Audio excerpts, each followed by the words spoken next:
Halo, selamat pagi teman-teman. Pada kesempatan kali ini kita akan melakukan uji kualitatif karbohidrat dengan saya, Panika, sebagai PJ Modul 1.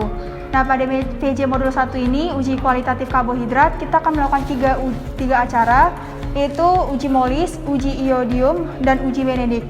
Check it out. Nah, teman-teman, pada acara 1 kali ini kita akan melakukan uji molis, yang dimana telah tersedia alat dan bahannya, yaitu propipet, pipet tetes, pipet ukur, alpha-naftol 5% dalam alkohol sebagai reaksi molisnya, kemudian unknown sampel. Pertama yang kita lakukan adalah kita mengambil dua sampel karbohidrat dan dimasukin masing-masing pada tabung reaksi yang telah tersedia.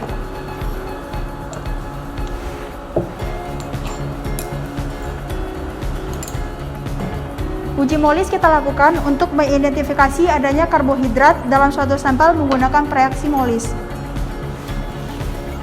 Kita masukin 6 sampel ke dalam tabung reaksi.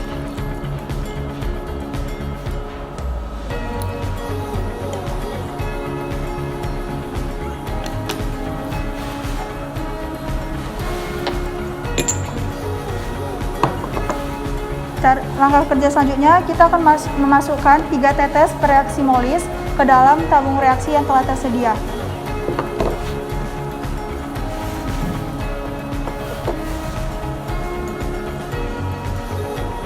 Masing-masing tabung kita berikan 3 tetes.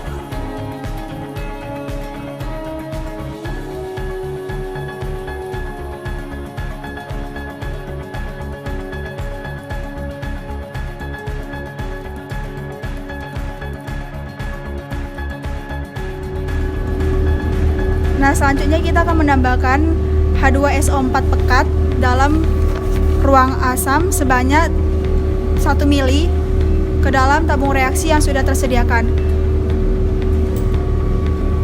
Nah, pada saat menuangkan H2SO4, kita tuangkan secara perlahan dan posisinya harus miring.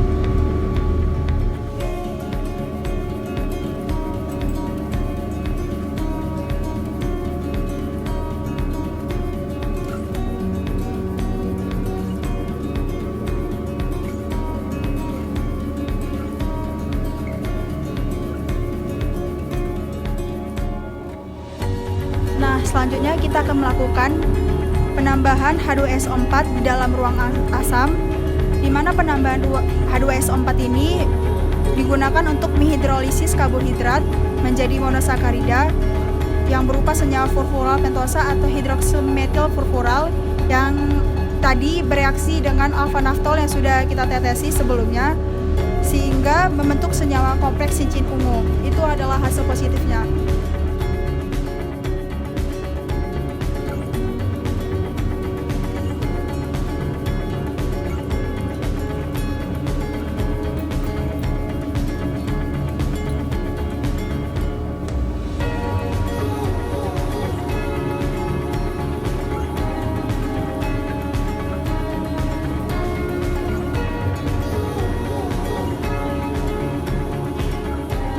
Nah, selanjutnya kita akan melakukan pemberian H2SO4 sebanyak 1 mili, yang dimana pemberian H2SO4 ini dilakukan dengan memiringkan tabung reaksi. Pemberian H2SO4 ini digunakan untuk menghidrolisis karbohidrat menjadi monosakarida dan yang berupa senyawa furfural pentosa atau hidroksimetil furfural yang kemudian nantinya akan bereaksi dengan alpha-naftol yang sudah ditetesi sebelumnya, sehingga membentuk senyawa kompleks berwarna cincin ungu. Nah, teman-teman dapat melihat setelah pemberian H2SO4 di ruang asam tadi, terlihat pula terbentuk cincin warna ungu pada tabung reaksi.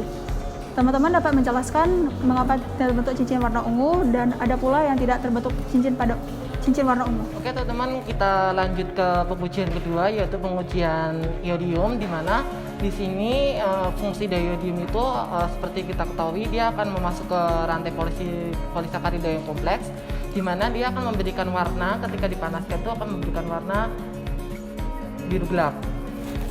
Oke, di sini kita menggunakan beberapa sampel yang kita unknown. Ini ada 4 sampel. Kemudian di sini ada reagen iodin juga. Pertama, kita ambil 1 mili dari satu sampel. Misal saya ambil untuk sampel A 1 mili.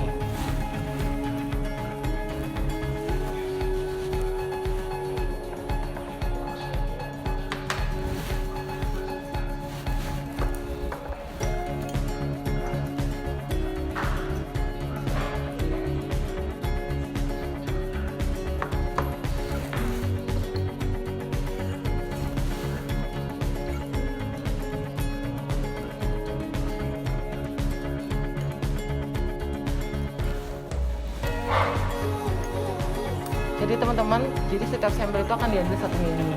Kemudian nanti akan ditambahkan senyawa reagen iodin, yaitu sebanyak 2 tetes.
Kemudian ditambahkan reagen iodin sebanyak 2 tetes.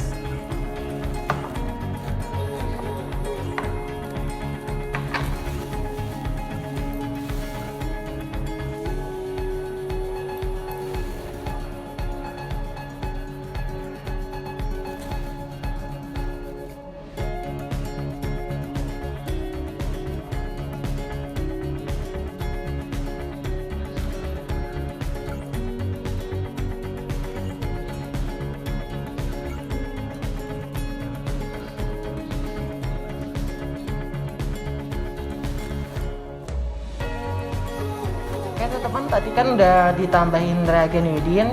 Jadi untuk dari keempat ini nanti ada yang untuk sampel ini akan dipanaskan terlebih dahulu. Kemudian untuk yang sisanya ini kalian hanya perlu untuk amatin dari perubahan warna awal tadi.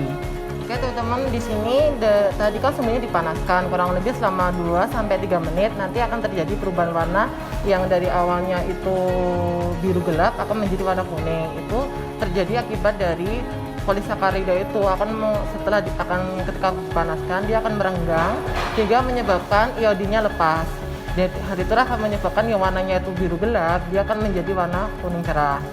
Lalu kita ingin mengetahui ini ketika dia didinginkan apakah dia akan kembali ke warna semula yaitu warna biru gelap. Dan setelah didinginkan dia akan menjadi warna seperti ini, warna biru gelap.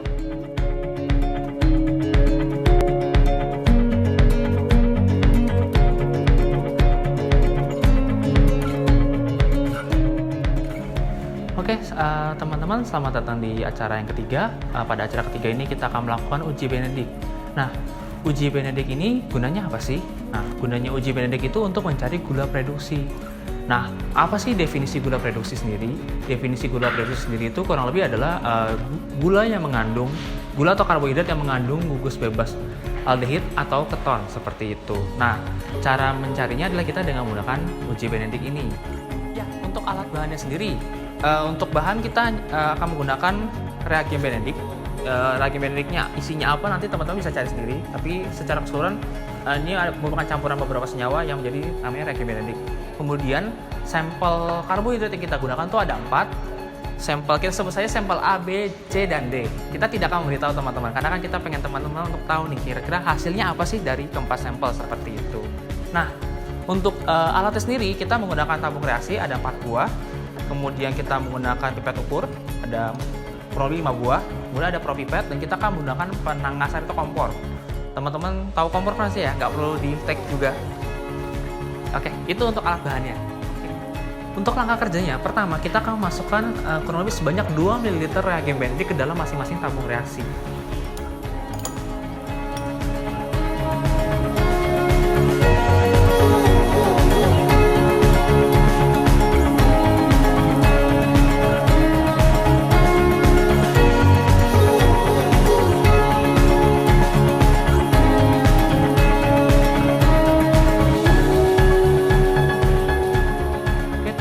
Sudah kita masukkan reagen Benedict ke masing-masing tabung reaksi, sekarang kita akan memasukkan masing-masing sampel ke dalam tabung reaksinya.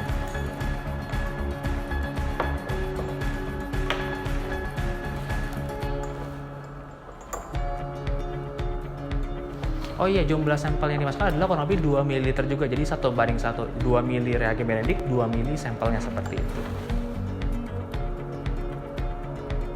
Nah, langkah selanjutnya adalah kita akan memasukkan keempat tabung reaksi ini, keempat sampel ini ke dalam penangas air atau kompor.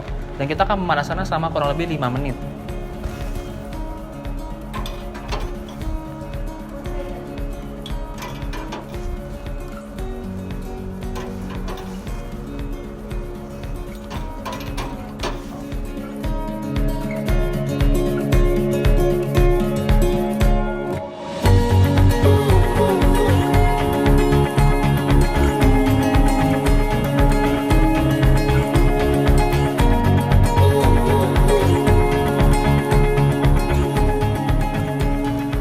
Oke teman-teman, jadi sesudah kita panaskan, kita melihat ada terjadi perubahan warna pada salah satu tabung reaksi kita. Jadi kalau teman-teman lihat tadi kan di awal harusnya yang 4 itu warna biru sebelum kita masukin ke penangas. Habis itu, tapi sesudah kita panaskan, A ini ternyata berubah warna menjadi seperti merah bata. Sedangkan B, C, dan D itu tetap biru. Mungkin hanya ada sedikit siluet kuning, tapi tetap hanya mayoritas warna biru seperti itu. Jadi hanya berubah warna secara drastis hanyalah yang A. Nah ini maksudnya apa teman-teman? Aku kasih penjelasan sedikit teman-teman. Jadi kan kita uji Benedict itu untuk mencari gula reduksi. Prinsip uji Benedict adalah jika suatu karbohidrat mengandung gula reduksi dan itu ketika direaksikan dengan reagen Benedict, dia akan menghasilkan senyawa merah bata. Nah, berarti kan teman-teman bisa dari sini udah tahu nih kira-kira yang mana yang termasuk gula reduksi dan yang mana yang bukan. Tapi bagaimana sih detail reaksinya? Ngapain aja sih si reagen Benedict ini sehingga bisa muncul warna merah? Nah itu kita keep untuk nanti teman-teman diskusi dan untuk dibahas di laporan. Jadi demikian teman-teman untuk acara uji Benedict. Terima kasih. Nah teman-teman perhatikan, kita juga akan mengisi lembar kerja. Pengisian lembar kerja itu sebagai berikut. Untuk uji molis akan terdapat itu 3 kolom, yaitu sampel uji itu berupa sampel A, B, C, dan D. Kemudian hasil uji molis itu berupa warna atau yang terjadi pada sampel. Misalnya warna sampel itu akan menjadi warna pink dan sebagainya. Kemudian untuk kolom karbohidrat berisi hasil yang didapat itu seperti positif atau negatif. Kemudian begitu pula pada uji Benedict dan uji iodium. Pengumpulan laporan pada saat diskusi yaitu hari Rabu tanggal 24 Februari dan formatnya diketik saja.